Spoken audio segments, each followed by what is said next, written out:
Deficit financing.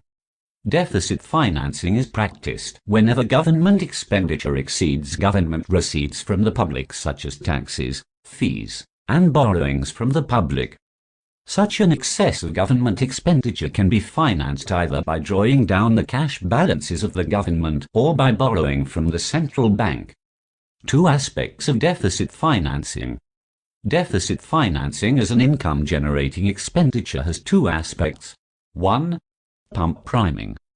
Pump priming means the power of deficit financing in stimulating private investment through giving small doses of investment in the economy. 2. Compensatory spending. Compensatory spending means that deficit financing can be used for compensating and neutralizing tendencies towards oversaving and underinvestment. Deficit financing and deficit budgeting. 1. Deficit budgeting refers to the situation when current expenditure exceeds current revenue. In this situation, no item on capital account is taken into consideration.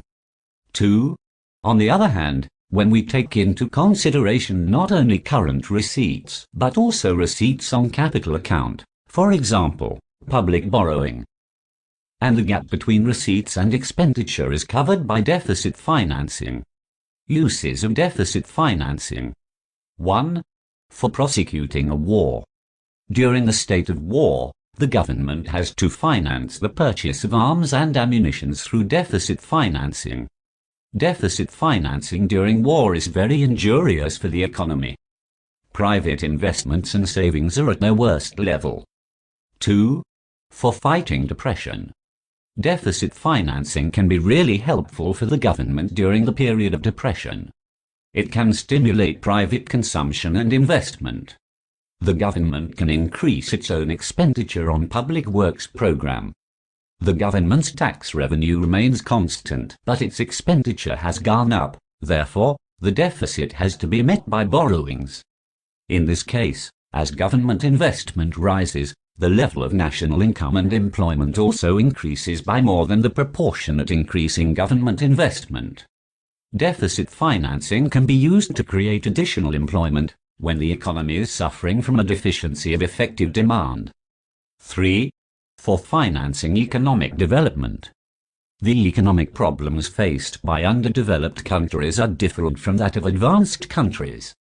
In advanced countries, the task of capital formation is in the hands of private entrepreneurs, but in poor countries there is a dearth of people willing and able to undertake entrepreneurial functions. Therefore, it is the government's responsibility to boost up investment in public sector, generate revenue from it and encourage people to save and invest. But, in a country where a majority of people are living at the subsistence level, the margin between income and consumption is very low, so that the voluntary savings cannot provide sufficient resources for development. The government may attempt to increase the volume of resources by additional taxes. Because of extreme poverty of the great mass of the people, additional taxation beyond a point raises problems, both economical and political. Consequences of deficit financing. 1. Increase in the money supply with the public. 2. Rise in the level of income, and 3. Rise in the general price level. Deficit financing and inflation. The inflationary implications of deficit financing is divided into two parts. 1. Inflation in a full employment economy, and 2. Inflation in an underdeveloped country or less than full employment economy. 1. The first part is related to the inflationary impacts of deficit financing in a full employment economy. In this regard, some writers hold the view that even under the conditions of full employment, in the long run, there is no problem of inflation, particularly in economically advanced countries. However, in fact, at full employment, a further increase in aggregate demand through deficit financing results in raising the general price level instead of adding to aggregate output and employment. 2. In the second part, there are 5 reasons by which the deficit financing results into inflation. When there is a variety of channels into which increased money supply can flow, non-homogeneity in skills or efficiency, Supply of resources is perfectly inelastic. Increase in wage rates, increasing marginal cost. Precautions in the use of deficit financing. 1. Deficit financing should be used in moderate doses. 2. Constant watch on price index. 3. Prices of consumer goods and essential raw materials should be effectively controlled. 4. Ensure a corresponding increase in the availability of goods. 5. Concentrate on quick-yielding projects. 6. In order to keep down the prices of food grains, food imports should be arranged well in time and in adequate quantities. 7. Rise in wages and salaries should be checked lest the country be caught in a vicious circle of poverty. 8.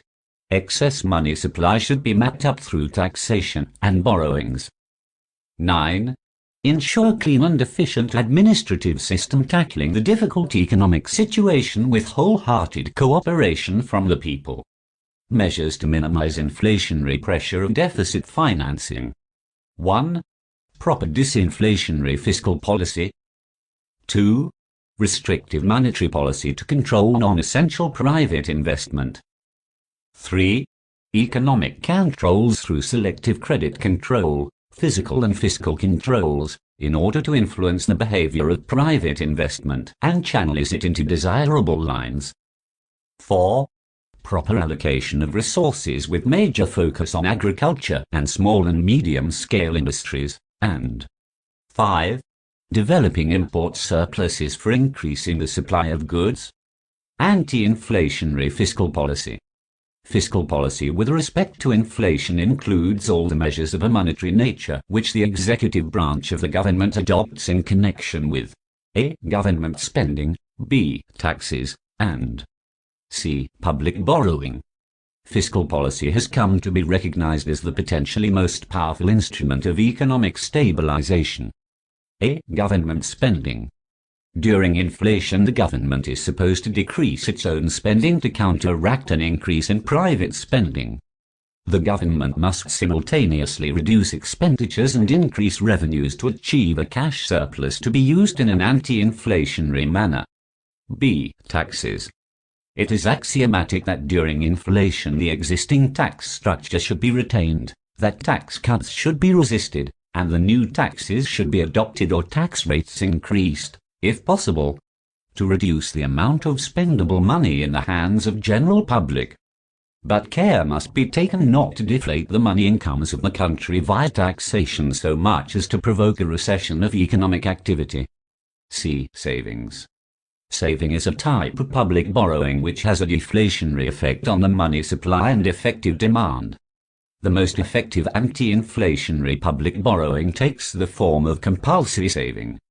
D. Debt management. Public debt may be managed in such a way as to reduce the money supply or to prevent further credit expansion. Anti-inflation debt management often refers to the retirement of bank-hold debt out of a budgetary surplus. It includes the retirement of public debts of the following categories. 1. Retirement of public debt by central banks out of a budgetary surplus is most deflationary. 2. Retirement of bank-held debt, that is, commercial banks, is neutral in its effects.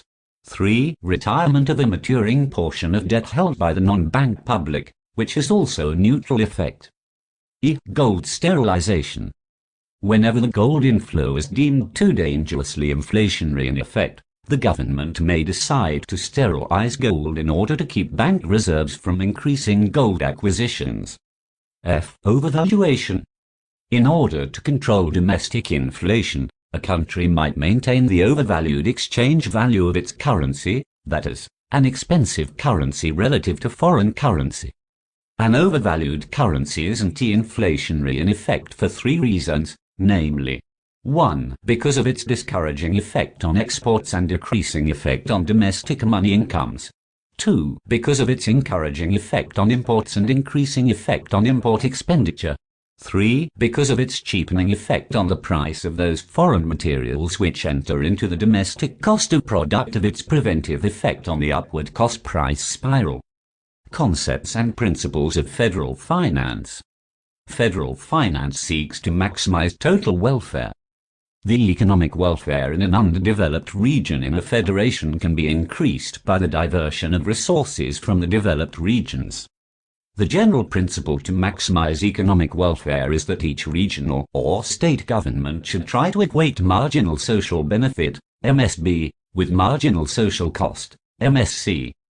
The federal government will try to do so for the whole country.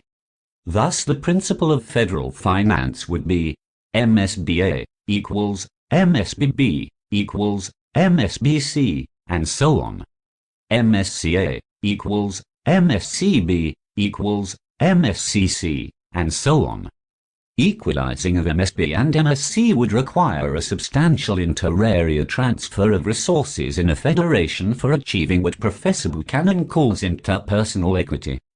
Interpersonal equity means equal treatment to equals. A transfer of resources is necessary to achieve horizontal equity. If the same amount of expenditure were made in all states, it would mean that the rich state would be subject to less tax than his equal income counterpart in the poor state. The principles of federal finance are listed below.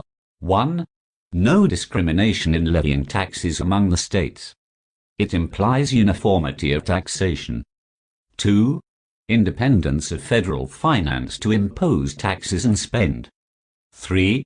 Central government and the federal units have no dependency on each other and should carry their functions normally. 4.